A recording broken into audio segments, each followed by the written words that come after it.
Nah. Nah, nah, nah, nah, nah, nah, nah, nah, nah, nah, nah, nah, nah, nah, nah, nah. Where am I? What am I doing? Where did I come from? And what did I just witness? What just happened? We did it. We actually won the treble. Like, can you actually deep what I'm saying? Can you comprehend what I am talking about right now? We won the treble. We won the Champions League. Man City and Champions League. That's crazy. Like, what just happened? I can't lie to you. Like, I'm in loss for words. I can't lie, I'm in loss for words. I don't know what to say. I don't know what to talk about in this post-match review. This post achievement review, post history review, because what we did was history. What we did was historical. What we achieved is greatness. We achieved greatness. Istanbul, you've been kind to us. You've been kind to us, man. Man City Football Club have won the Champions League and they've won it in style. Manchester City Football Club have won and completed the treble. Treble talk. Now we're in treble talk. Yeah, we're not just in trophy talk or just collecting trophies and that year after year. We're collecting trophies in the same season. We're collecting all 3 trophies. I can't lie, man. I don't know what to say. Someone wake me up from this dream. Am I dreaming? Like, City, Pep, City and Pep and City, Champions League. Yeah, man, there's a lot to talk about. There's a lot to digest. Talks of legacies, talks of history, talks of comparisons between previous treble winners, talks of all-time great conversations now. Yeah, man, I can't lie. This is just incredible what we're witnessing, incredible what we're seeing, what I'm experiencing as a City fan.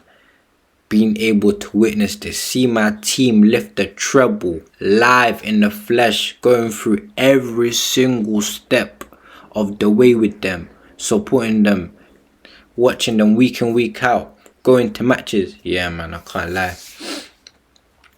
This team, this club, man, they just bring me a different type of joy that no one can ever bring me, like this talk of, you know what I'm saying, like I saw someone on Twitter said, no heartbreak, you know what I'm saying, like, relationships and that, no heartbreak can hit harder than the heartbreak that your team can cause you, and no satisfaction can be brought to you more than that of what your team brings you.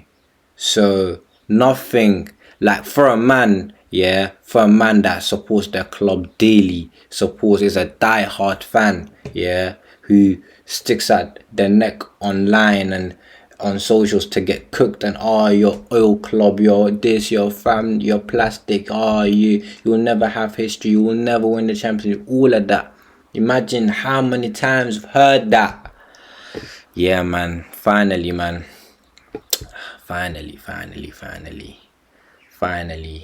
You can even see, like, I feel drained, innit? I still have not, digested and taken in what happened in Istanbul. Yeah. But yeah, man, let's get into it. Istanbul, Saturday, the 10th of June 2023. Manchester City Football Club took on Inter Milan of Milano of Italy in Istanbul for the Champions League final and a chance to lift the trophy. And guess what we did? We lifted it. We won it. It wasn't the best of games. it wasn't the best of performances. Definitely seen better performances, but it was a more mentality type of performance. And don't worry, we're gonna dissect the game, car. A lot of people are saying, "Oh, yeah, City weren't this, City weren't that, City weren't that impressive," and see all of that. Yeah, what people don't understand is that when we were impressive in the Champions League and we were so easy on the eye and we were so pleasing to people, and see create so many chances, see play so much, that the possession football is just beautiful, tiki taka, flow, free flowing football, and all that nice stuff doesn't get you far in the Champions League. You have to win it the nitty gritty way, the ugly way. Yeah, and that's what we did. We didn't play the best of games. I think we only created 3 clear-cut chances. Most of the game was played in the middle of the park. You know, they'd win it, we'd win the ball. Win it, win the ball. Sir John Stones. Sir John Stones.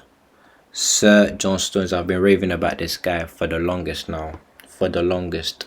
And I've been raving about him since 2010 to 2021, where we had that run to the Champions League final, where in that season he was playing an out and out centre back, completely different system, and he was bossing it with Ruben Diaz. Got to the Champions League final. Yeah. Now in 2023, Johnny Stones is back with a different position. Yeah. People say, oh, he's doing this inverted fullback thing. He wasn't even doing that. That game, he was actually playing number 8. He came out and said in the post-match interview, he said that today's position in the Champions League final was different to the one I was playing, because today I actually played further forward and I played 8, almost 8, especially when De Bruyne came off, you know, because that allowed him more, you know, space, and Foden was almost touch tight with Haaland. So yeah, man, game kicks off. Obviously where we're just feeling it out, you know what I'm saying, a couple, you know, heavy touches, you can understand, big occasion, big night. We weren't really at our best in the first 10 minutes. We did have a chance with Bernardo where I thought the ball was in, but obviously it didn't go in. We had another chance where De Bruyne, just before coming off with an injury, he created a chance for Haaland that Haaland should have scored, to be honest, but nevertheless, we were just like feeling out the game and creating chances. And yeah, like Inter in the first half had 0 chances. They weren't really doing anything. What Inter were doing that really impressed me, that where I took the game in isolation, and I didn't really want to be biased, and I wanted to understand Inter's game plan as well. I feel like they perfected their game plan, to be honest. They came with a game plan how to, in a way, nullify City's dominance of the ball, and they managed to do that, to be honest, for large parts of the game, where I thought Brozovic was phenomenal. He was getting the ball and playing. I thought DiMarco on the left wing back role was good. I thought Bastoni was impressive. I thought Barella did his thing as well. So their core of players, and Onana, I can't let Onana be very confident on his feet. I almost thought that was Manuel Neuer, you know, he had that same aura about him. And Inter played well. First half, you know what I'm saying, both sides weren't really at their best. Like, there was the first half, I can't really remember much of it. It was very, you know what I'm saying, like stale, you know, there's nothing there. The second half, so De Bruyne comes off 35th minute and Foden comes on. De Bruyne, for those who don't know, De Bruyne was actually carrying an injury from that Bayern Munich game away, the home one, when he came off as well for Alvarez. His hamstring was tight, and these past few weeks he's been rotated, only played in the big games like Madrid in the final, all of that, like, because he wasn't fully fit. So he had to come off injured. Like, he had niggles before the game with the hamstring, but he said during the game, I felt it snap. And that happened to me a couple weeks ago, because I also play football, and like before the game you feel like, okay, let's feel it out, let's see how it goes, because with hamstring, yeah, when it first starts, you don't really, it doesn't restrict your movement, so you feel like you can do all the functions as a footballer. You can turn, you can jump, you can run, you can sprint, you can stop, change direction. All of these things, it doesn't really restrict you from doing. But once it snaps, which it did to me as well, you become almost paralyzed. You know, your right hand side, it was my right hamstring. I could not walk. I had to come off straight away, and I feel like that's what happened with him as well. So he couldn't continue. Foden comes on. Obviously, I was disappointed. I can't lie to you, and he was disappointed as well. Second final in a row, he had to come off. You know what I'm saying? I was very gutted for him. You know, because he wasn't playing amazing, but he did create a chance for Haaland. He was making things happen for the team.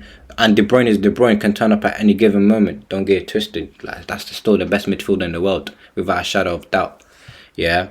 But I had faith in Phil, you know. Phil knows the role. He came through the academy as a cam. He started off as a cam. He knows the number 10 role. And Phil is Phil. That's our star boy. We knew he was going to turn up. And yeah, Phil comes on, and it's still 0-0 at half time. Then we go into the break. And I am pretty sure that Pep Guardiola, all he did was say, calm down on the ball, relax. Because that's what he was saying on the touchline in the first half. Calm down, relax. Don't overcommit, don't overplay. It's a final. We don't have to do the most to win. We don't have to go all out attack. Let's keep the ball. Just relax. So many loose touches, so many misplaced passes. Just calm down on the ball.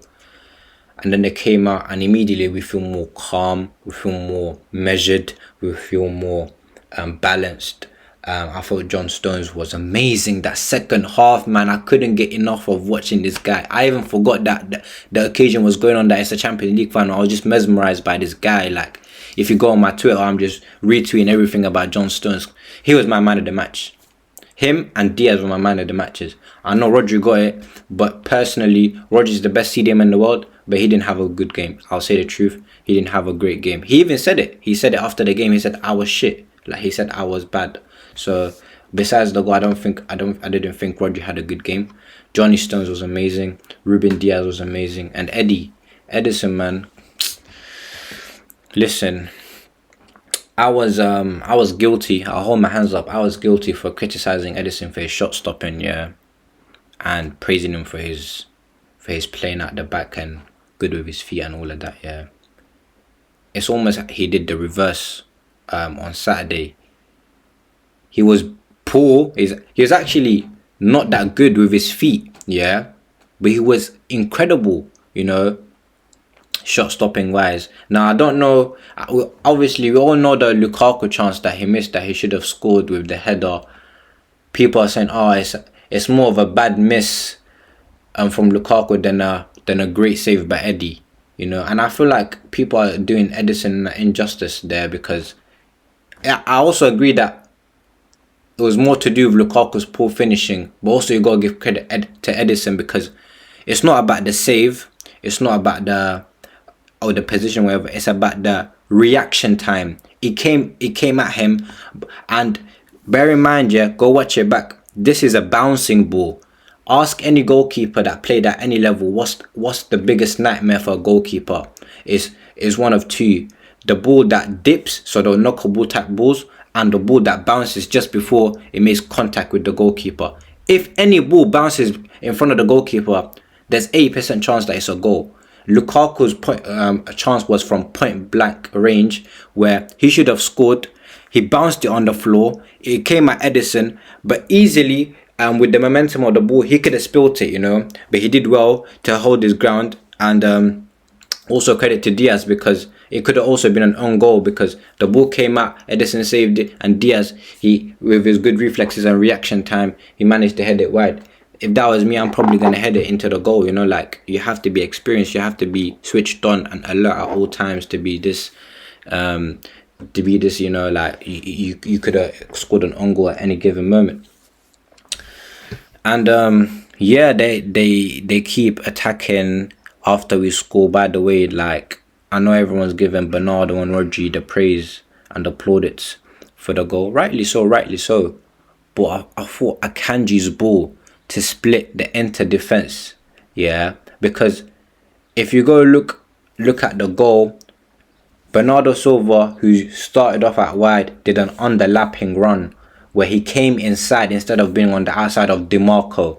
And he used John Stones as a decoy, where John Stones went on an overlap, where John Stones was underlapping all game. So they switched roles. DeMarco didn't know who to track and who to follow. So Bernardo went inside, John Stones went on the outside. Everyone thought that Akanji, he's a centre-back. He's I don't want to call him basic-minded or like not creative, but a centre-back, when there's a 2 meter pass, you play it. You know, that's how centre-backs are taught to play the game. You play the safe option, you know.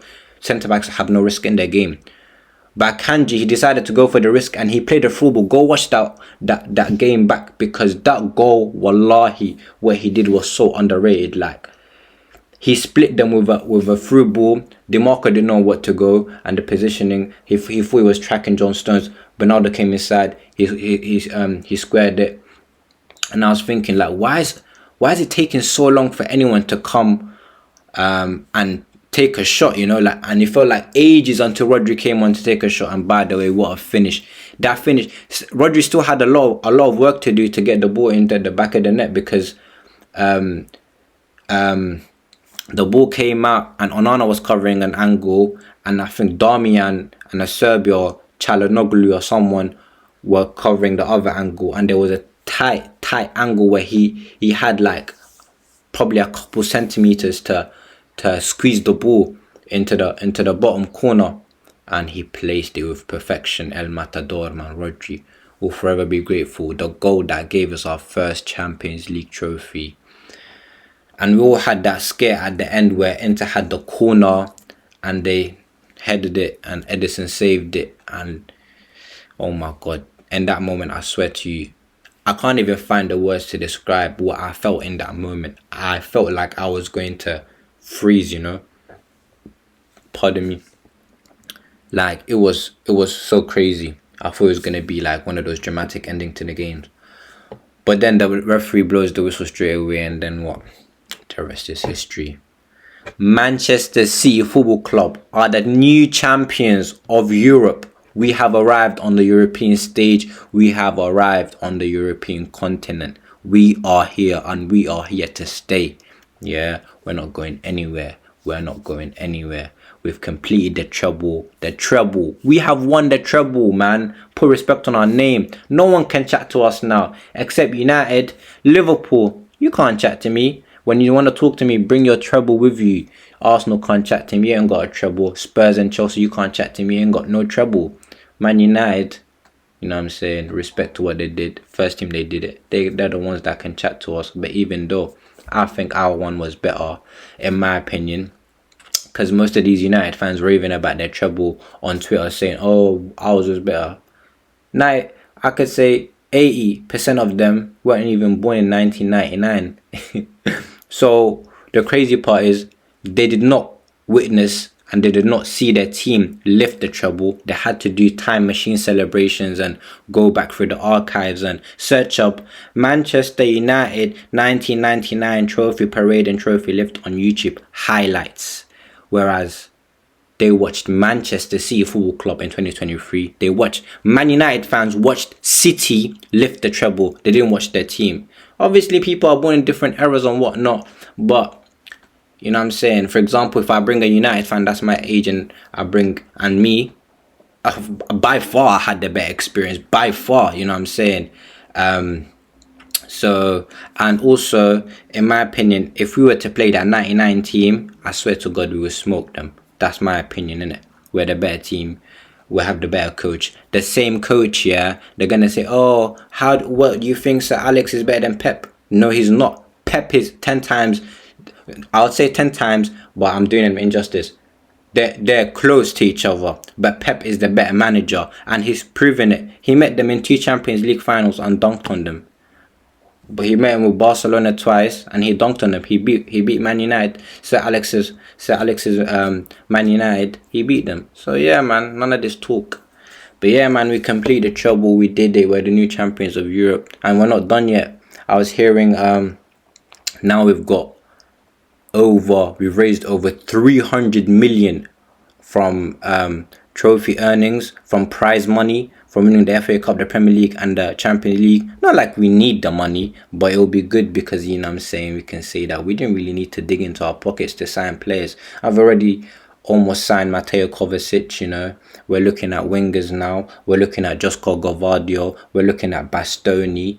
We're looking good, man. See, immediately, 24 hours later after winning the treble, our sporting director, Cheeky Bergistan, came out and said, he's looking for wingers because some of them might depart, such as Bernardo and Mahrez. And immediately we're just looking to improve and improve and improve. And we have the funds, we have the resources, we have the excellent recruitment. Manuel Akanji for 17 million is now a treble winner. They all laughed at him when the beginning of the season. Julian Alvarez, yeah, 14 million, yeah. Smart recruitment. That's all we do. That's all we do. But yeah, man. Listen, history is made. We are the new champions of Europe. We are the new treble holders. Yeah, we are the new treble holders. So until someone else does it, we'll see in it. But we are the new treble holders. And on that note, I'ma leave you to it. I'ma leave you to enjoy these celebrations. I'ma leave you to go and brag. Because if you're a City fan, I swear to you, there's no absolute reason for why you should be sitting down and not rubbing in every rival fan's face. Go out there and rub it in their face. Ask them where the trouble is. Talk to them. Tell them, listen, you are a champion of Europe. You are a treble winner. Yeah, so go rub it in their face. And like always, if you like the video, like, comment and subscribe. And I'll see you guys in the next one. Peace.